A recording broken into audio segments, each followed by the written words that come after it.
Hey YouTube, I just got done spending like 7 hours playing the new Altar of Hope update to Darkest Dungeon 2. I, at that point, hadn't read the patch notes. Now I have, and I want to talk about them. So let's take a minute to go over this absolutely massive update to Darkest Dungeon 2. First and foremost, what exactly is in this patch? We have a new hero, the Bounty Hunter. We have a new meta progression system that is built around candles, which are the replacement for hope. These candles are going to be used for a bunch of different things. Probably the most noteworthy is character unlocks and character progression. So you'll have to spend candles to, say, get access to the Jester or the Occultist. And then over time, you'll also power those characters up by spending candles on them. There's also a reset to the item system, so all of the items that you unlocked via Hope, you'll once again have to unlock, this time using candles. There are a bunch of different places you can use candles to improve your stagecoach, unlock the trinkets that you have access to, etc. The memories system that we covered more in depth in the previous video is all about buffing your characters until the next time they die, and you can do that by spending candles to add memories. Each time a character defeats one of the chapter bosses, they get access to another memory slot, which means you can buff them again. So at some point, you can potentially have a fairly large amount of meta progression currency locked up in characters that you would potentially lose if they die. It's a nice little risk versus reward progression building power type of system. One fun thing that I did not expect is that paths are now selectable at the character select screen. So basically when you select a character at the crossroads, you have a little toggle and you can select all of their paths. As part of this though, paths have been shrunk down. We'll talk more about this, but all of the paths have gone from being kind of extraordinary, like, ooh, I'm so excited that I got a leper that is also a poet, to the poet being closer to the base power level of a normal leper with slight pluses and minuses. Also, because of the character progression system, we also got nerfs across the board to basically all of the characters. We'll cover all of those in particular, and then there's just a whole bunch of other little things. We'll cover it as we get to it. But first, let's talk about the gameplay changes. So, as I mentioned before, hero stat balance to account for the numerous Altar of Hope buffs available to each hero's advancement track. This basically means you're going to be making your character stronger as you invest candles in them. So initially, all of the characters are weaker. Monsters and bosses with multiple standard actions, not including the start round / end round skills, will now roll their additional actions at a stacking initiative penalty in order to decrease but not eliminate the chances of multiple actions in a row. What this means is that if you have something like an Exemplar that has 2 actions per turn, right? It'll often do like Prelude, and then it'll do the fall on the target that got comboed. Those actions are less likely to be next to each other in the turn order. It's more likely that one of your characters or another enemy character will go in between them, and it appears that the more actions they have, the more likely they'll be spread out. I think the place where this will be most impactful is the Seething Sigh fight, which has 3 actions, I believe, that previously were like boom, boom, boom, 1, 2, 3. Inns now vary in how much they heal. This includes the reintroduction of the Stitching Kit as an item. So the Stitching Kit is a 10% heal at the inn, and I found pretty consistently that I was not ending regions on full health. So that's something you really need to think about. Previously, I'd just be like, oh, no big deal, I left the cultist fight at 5% health, but now you can end up going into the next region at a disadvantage. Item loot fixes. There were some spreadsheet offsets leading to incorrect supply item loot quantities. This should be fixed, and it should be harder to get offset again. We'll have to wait and see. At the moment, one of the things that I think is noteworthy that everyone's noticing about the current state of the game is when you first start playing, you get a absolutely staggering number of the few items that you have unlocked. One of those happens to be smoke bombs, which is a incredible boon. But I found myself at times having as many as like 10 smoke bombs in my inventory.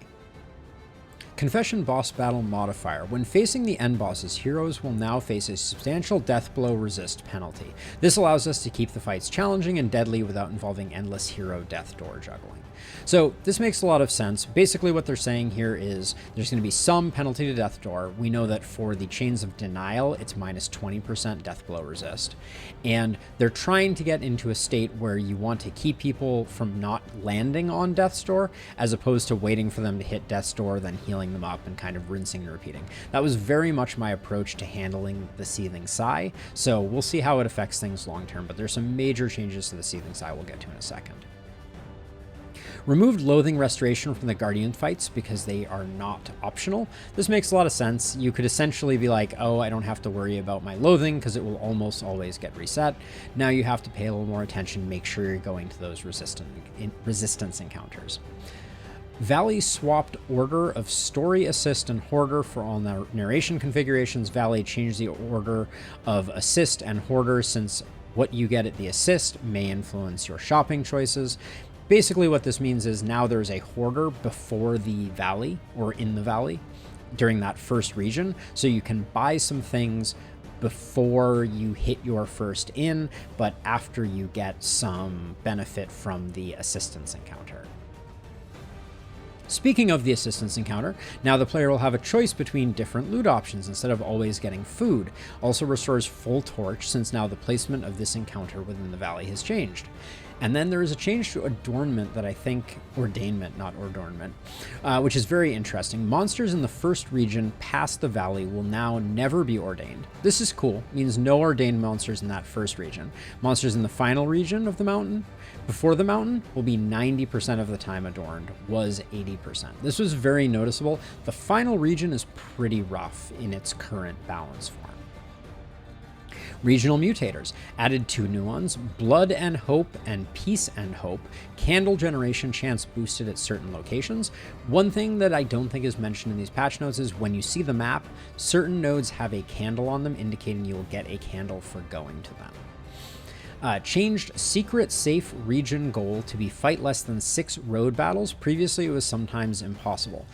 We got this once, and it was doable. We did it successfully. We got a couple of candles out of it. So I think this is a nice change because the old version was ridiculous. And then region goal rewards, added candles into the mix. Yep, we have certainly seen that a few times. We squandered an opportunity to get 3 candles by not keeping our torch up, but that's a story for another time.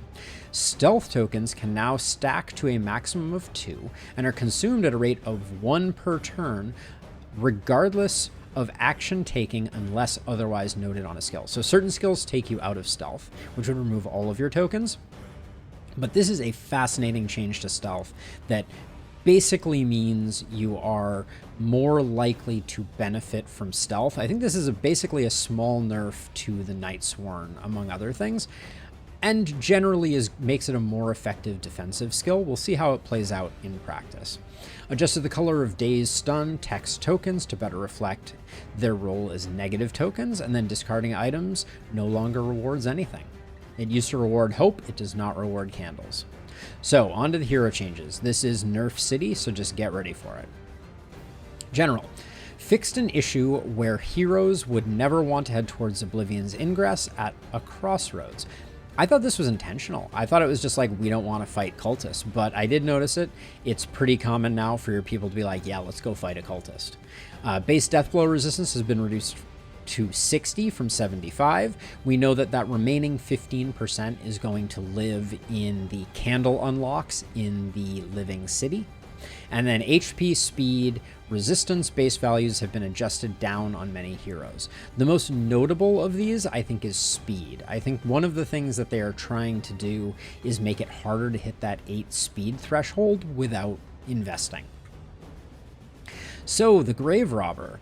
Basically, Shadow Fade now grants 2 stealth tokens, Shadow Fade now has a 2-round cooldown, and Dead of Night is also going to be giving stealth tokens. I think Dead of Night is very strong. We'll have to wait and see. I think, though, that Dead of Night not upgraded may only give 1 stealth token, which is interesting. We'll have to see how that plays out. The Hellion, Howling End, goes to a 3-turn cooldown, and the plus version is a 2-turn cooldown. So no more rotating like Howling End and toe-to-toe. We're going to have to get a little more creative. Speaking of more creative rotations, the Man-at-Arms. This one's a big one. Everyone's up in arms. I totally get it. I think this is a fantastic change for the game. Retribution is now on a 1-turn cooldown. This means you can't just spam it, and you need to think about other ways to either generate taunt or other things to do on the off turns. I think it's smart because we really did get into a state where it was almost always optimal to hit Retribution every single turn, wait till you got a Reverberating Redoubt, and then maybe do some other stuff. And then Strategic Withdrawal also gets a 1-turn cooldown. I assume this was probably just because of how strong it was at the end of battles where you were like landing on Death's Door every turn against the Seething Sigh and then just healing up, but I'm not sure. I never abused it that way. The Runaway, Run and Hide, gets 2 stealth tokens, as does its improved version, and its cooldown is increased to 2 from 1. I never used Run and Hide much, but I presume it's going to be relatively good with this new stealth change. So, on to hero paths. First up, we have the Grave Robber, and this is where what you're going to see is you're going to see a shrinking of all of the big outsized bonuses and a shrinking of all of the disadvantages. So, as an example, we have Deadeye.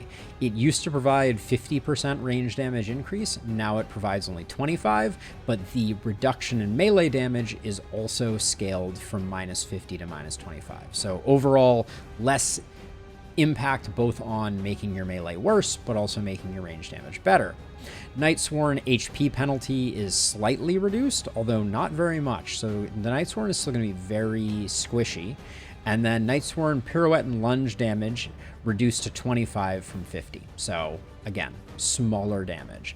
Venom Drop, though, one of the notable buffs here. The range damage penalty was reduced to only 25% from 50, and then Flashing Daggers Blight increased to 2, and then on the upgraded version, increased to 4. I think this is actually insane. 4 Blight on Flashing Daggers Plus, I think is actually going to be pretty darn strong for the Venom Drop. We'll have to wait and see, though. Hellion, the Berserker HP penalty was reduced to 20% from 33, and then the Berserker Deathblow resist reduced from 20 to 10%. So a little less squishy, a little less Deathblow resist to go along with it. The Ravager, on the other hand, is going to have less HP at only plus 20 rather than plus 33. Their damage in rank 1 is going to be 25% increase rather than 50, and Ravager turn start bleed effect can now be resisted. So I think puts the Ravager in a good place, but the 33 to 20% hit points does sting a little bit. I think overall still going to be my favorite of the Hellion paths, but it was a very strong one before. The Highwayman Rogue gets a nerf to their rank 1 damage, 25% versus 50, so those point blank shots will be a little less juicy. And then the rank 3 damage penalty goes to 25% rather than 50, so a little less awful ending up in rank 3. Overall, though, this is pretty much just a nerf to Rogue, because if you had your Rogue ending up in rank 3, you were doing something wrong.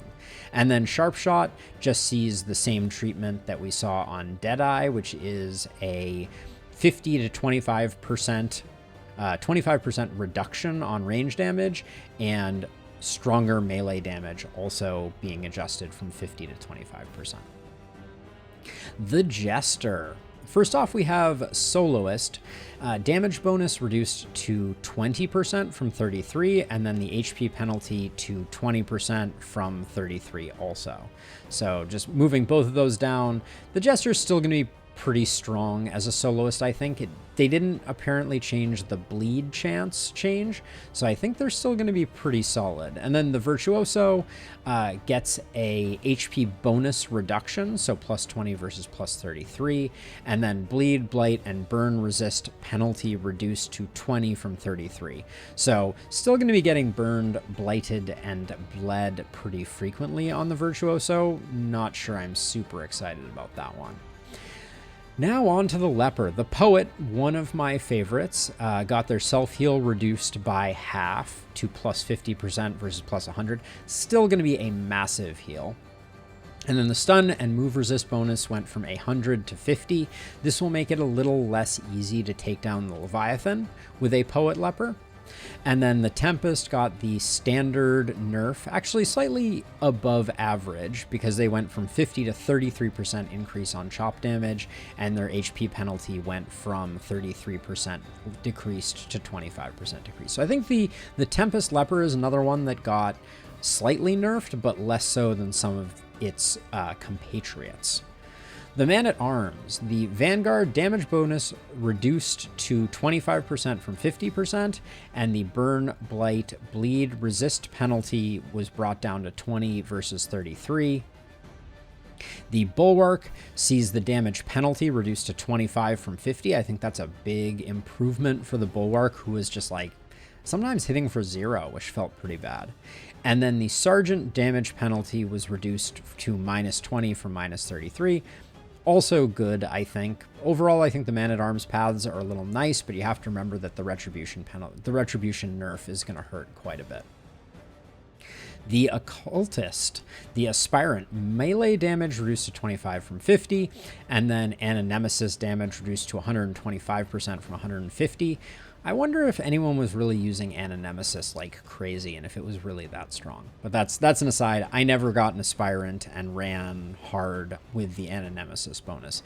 And then the Warlock HP penalty goes to minus 20% from minus 33, and the range damage gets the reduction in half to a plus 25%.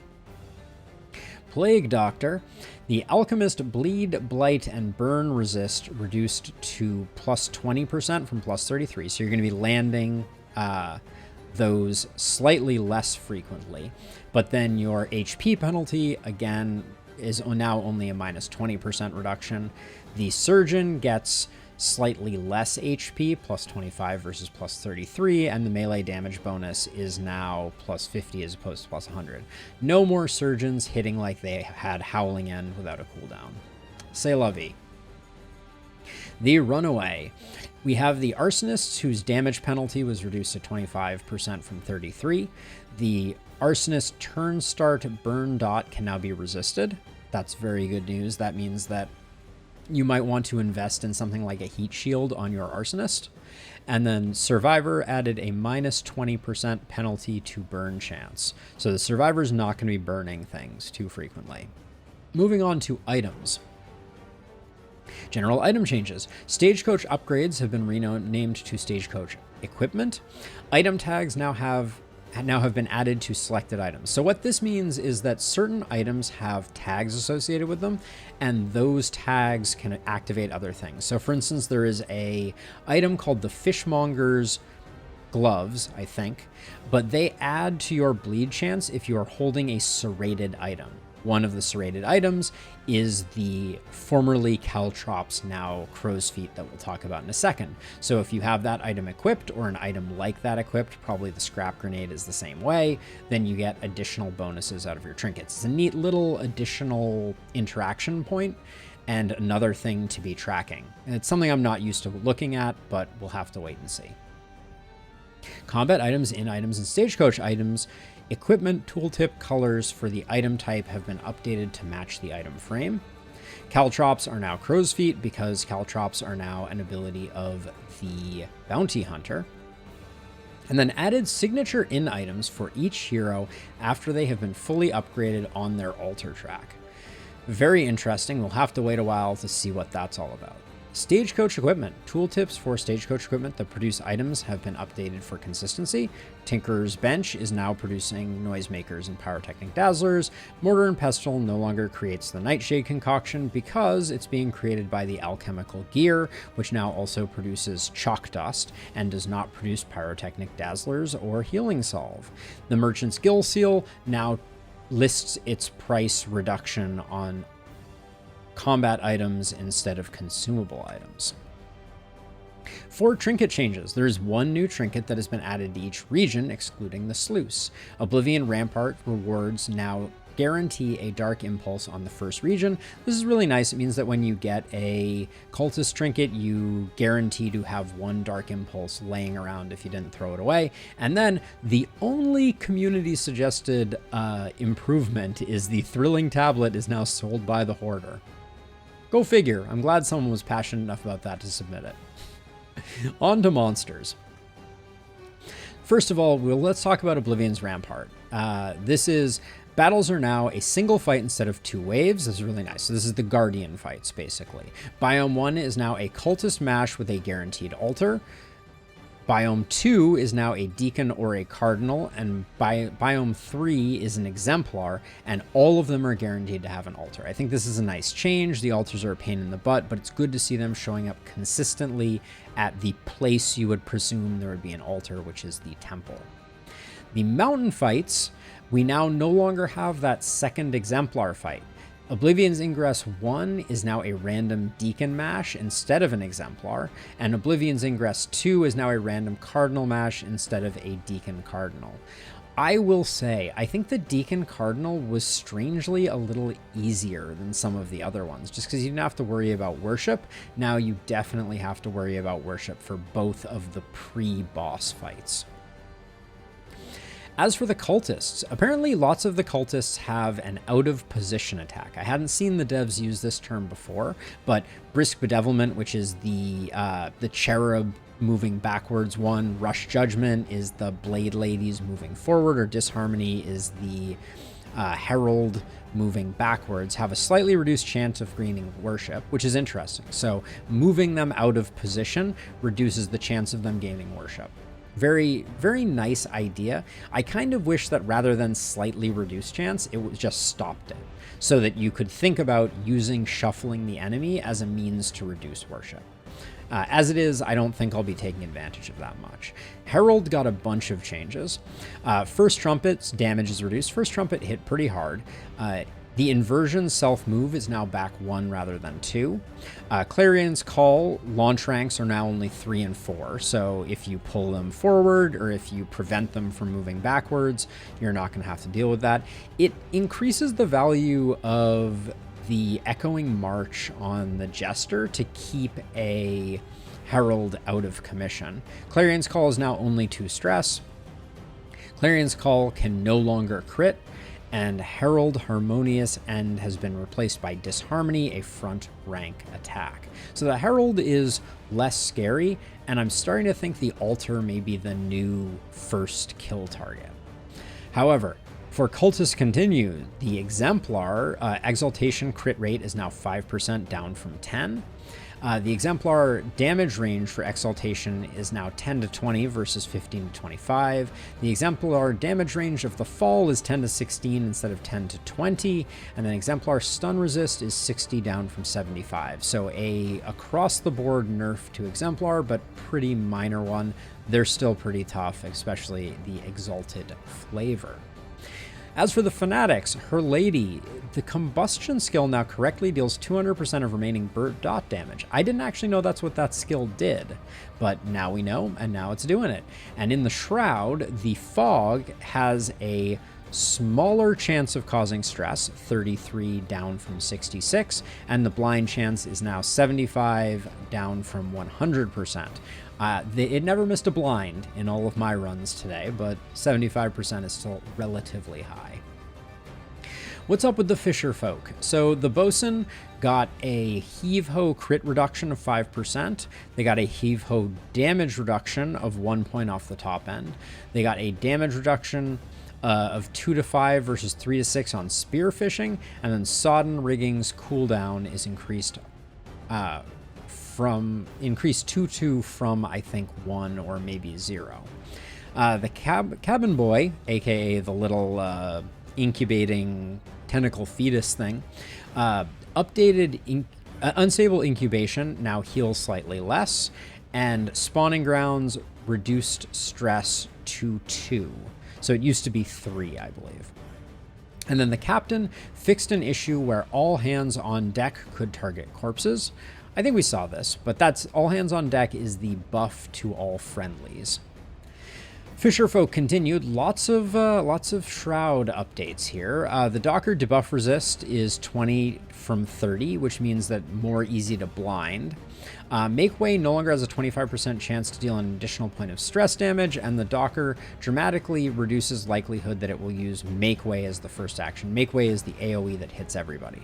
Fishmonger Whetstone now has a 50% chance to grant dodge or dodge plus instead of 100% to grant dodge plus. Very nice. And then the Hull Keeper Heave Ho damage range adjusted to be 4 to 8 from 6 to 7. So wider range, a bit more unpredictable. And then Sodden Rigging stress reduced to 1 to 2 from 2. So you'll get slightly less damage from that. In the Tangle, the Lost Battalion, Bullseye Barrett Mark for Death skill has been renamed to Chosen Target. That's the one that increases the next attack that they do. But now we move on to bosses. Some very exciting boss changes here. First of all, the Librarian got a massive overhaul, and it is so good. It is so nice to see the Librarian not be a total pushover. So first of all, the book stacks will now spawn in varied range of conditions instead of all being full. So for me, this manifested as 2 30-point books and a 45-point book in the middle.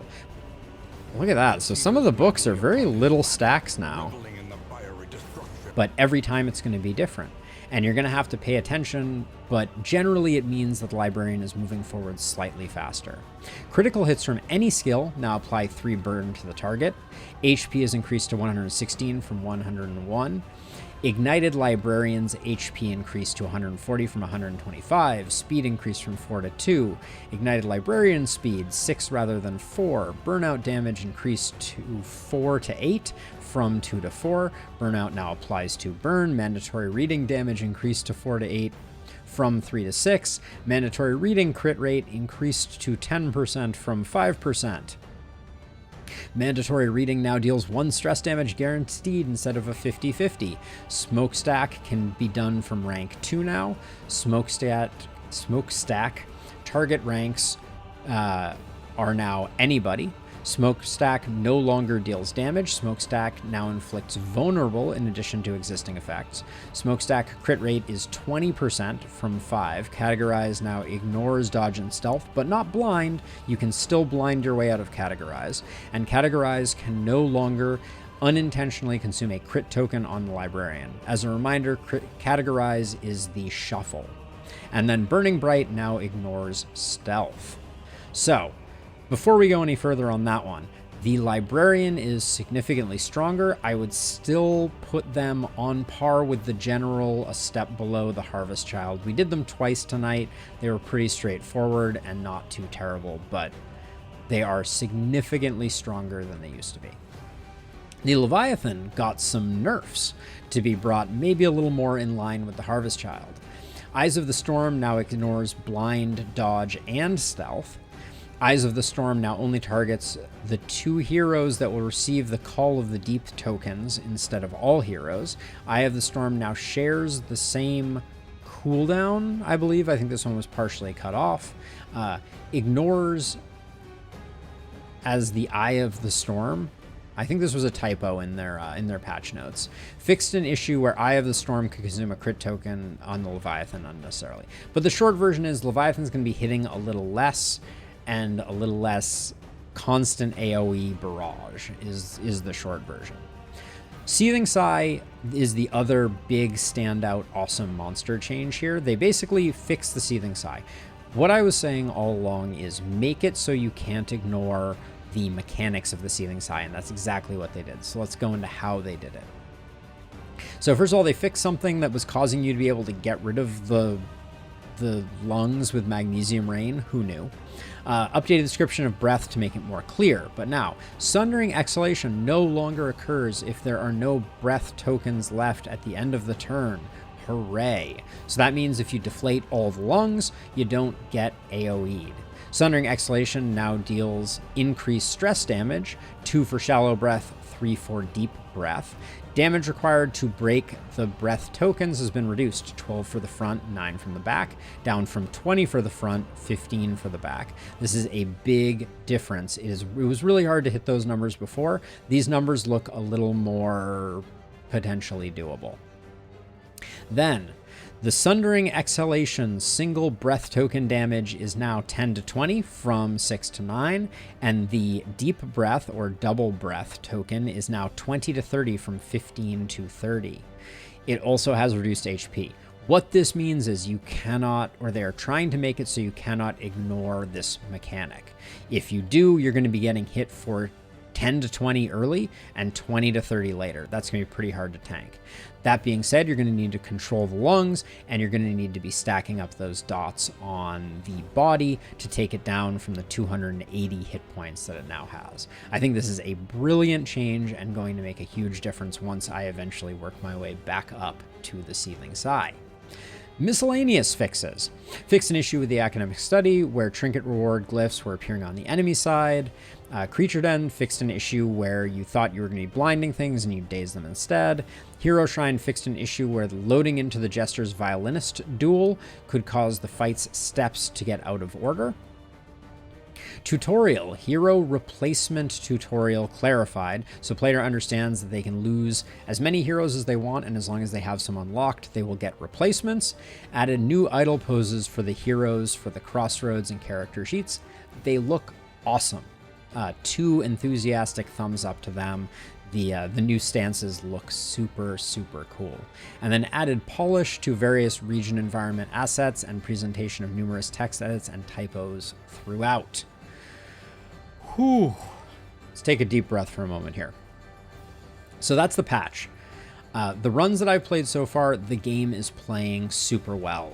They don't mention it here, but the timings of all of the different callouts, stress popping up, tokens appearing are all slightly faster as well, which makes the game just play a little smoother, play a little quicker. We managed to do 2 runs this afternoon when normally I think I would have only been able to do 1.5. So overall, I think this is a game changer. I chose to completely restart my game because it feels like this is the perfect moment to experience the game in the way that it was intended to be. And so far that's panned out really well. I've lost 2 runs at the Chains of Denial as a very experienced player. I have something like 90 runs in the game, and my win to loss ratio before this reset was probably like I would lose 1 out of 10 runs, something like that, maybe even 1 out of 20. But now there's a real challenge to the game. There's a lot to unlock. It feels interesting to not just have everything and have to make strategic decisions about how you spend your candles. I think it's really cool, and I'm looking forward to, as we transition into that kind of second phase of the meta progression, utilizing memories in order to build up our character's strength. We didn't talk about it here. There's another video, I'll link it down below, where I talk more about the memory system, but the basic idea is you're going to be spending 4 candles on heroes that survive a boss in order to give them a memory. Memories can be things like increase damage, increase healing. They're pretty impactful. Like the damage one is plus 10% damage. And so you can imagine as you build up these characters, you're going to be sinking candles, which are the meta progression currency, into them. And then when they die and they lose all their memories, it's going to feel bad. So it's going to be cool. You're going to be building up a roster, and I'm really excited for that component of the game. But for now, I just think playing the game in its current form is really interesting. So, enough rambling. We've already been going for like 30 minutes. The short version is there's tons of stuff here. The meta progression looks amazing, and I would encourage anyone and everyone to get on the experimental branch and start playing it and seeing how they feel about it. But that's pretty much it. If this video was useful or interesting, I would encourage you to hit the subscribe button. I'll be doing videos like this whenever there is an opportunity to talk about new releases on this game. I'll also play some other games you might find interesting. Shoot me a like if this was helpful in general. And other than that, I will see you all in the next one. Thank you so much and have a good one. Bye-bye.